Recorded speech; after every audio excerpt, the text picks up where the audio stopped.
અમારી સમ્રાટ સમાચાર ચેનલ સબસ્ક્રાઇબ કરો, લાઇક કરો, કોમેન્ટ કરો અને જોતા રહો પળે પળના દરેક પ્રકારના સમાચારો।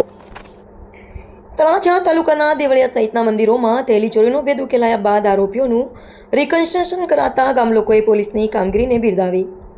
તળાજા તાલુકાના દેવળિયા સહિત ભાવનગર અને અમરેલી જિલ્લાના કુલ 26 જેટલા મંદિરો અને માતાજીના મઢમાં થયેલી ચોરીના ગુનાઓનો ભેદ ઉકેલવામાં પોલીસને મહત્વની સફળતા મળી છે।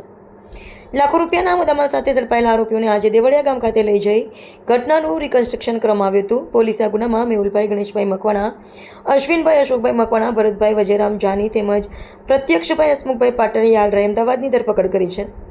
આરોપીઓએ ભાવનગર અને અમરેલી જિલ્લાના વિવિધ મંદિરો તથા માતાજીના મઢમાં ચોરીના ગુનાઓ આચરી લાખો રૂપિયાનો મુદ્દામાલ ચોરી કર્યો હોવાનું પોલીસ તપાસમાં બહાર આવ્યું છે।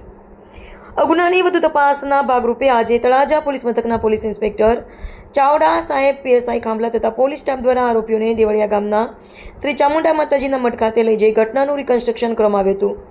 આ દરમિયાન પોલીસે ચોરી કેવી રીતે કરવામાં આવી હતી તેની સમગ્ર પ્રક્રિયાનું પુનઃનિર્માણ કરાવ્યું હતું। મંદિર ચોરીના આરોપીને ઝડપી પાડી કાયદેસરની કડક કાર્યવાહી કરાતા દેવળિયા ગામના લોકોએ તળાજા પોલીસની કામગીરીને બિરદાવી હતી અને પોલીસ ટીમને અભિનંદન પાઠવ્યા હતા। પોલીસની આ સફળ કામગીરીથી સ્થાનિક લોકોમાં પણ રાહતની લાગણી જોવા મળી રહી છે।